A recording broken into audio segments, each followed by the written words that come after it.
Hi, I'm Eric from Big Barker Dog Beds, and I'm here at the Philadelphia SPCA with Rachel and Kona. And we wanted to talk real quick about how to introduce a new dog to the house. So first, the reason we're talking about this now is you were sharing Kona's story with us. So why don't you tell us, or tell everybody, how she ended up here and how not to introduce dogs into the house. So Kona, she got adopted as a puppy with a bunch of other dogs, and that was totally fine until they started introducing other dogs, I think, into the mix. And when they introduced other dogs to her, they kind of just let everybody be loose together, all in one space, no leashes involved, no structure to it.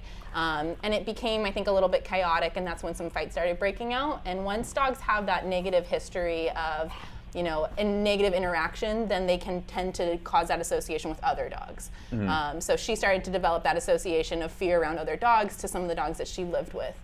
So she started not getting along with the other female dog in the home, and that caused some tensions that required her to be brought back.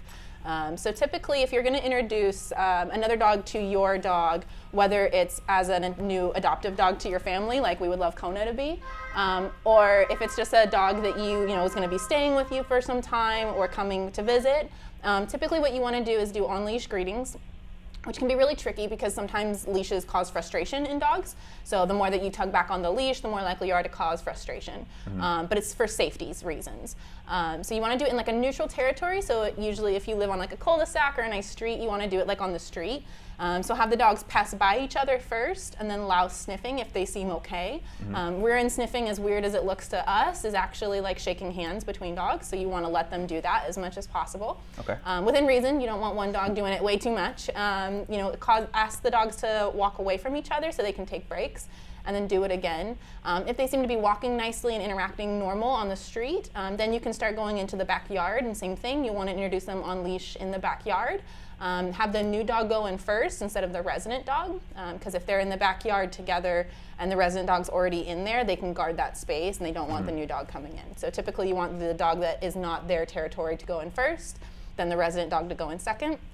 If they seem to be interacting okay in the yard, then you can drop leashes and let them play.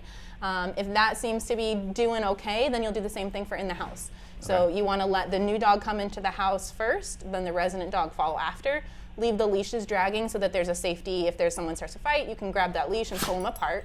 And then you just kind of want to monitor the interactions, call anybody away if they seem to get tense. Mm-hmm. So I think that's the main thing that people do wrong is if things get tense, they want to get in the middle and interrupt it.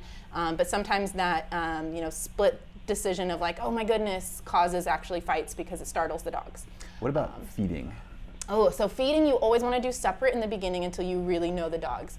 My dogs have actually been together. I have one dog that's 11, I have one dog that's 7, and one dog that's 5. They've all been together for at least 5 years, and I've never fed them together. It's just a safety thing. I would rather them all get fed in their crates where they can see each other but have their own space than worry about them potentially fighting or guarding over food. Okay.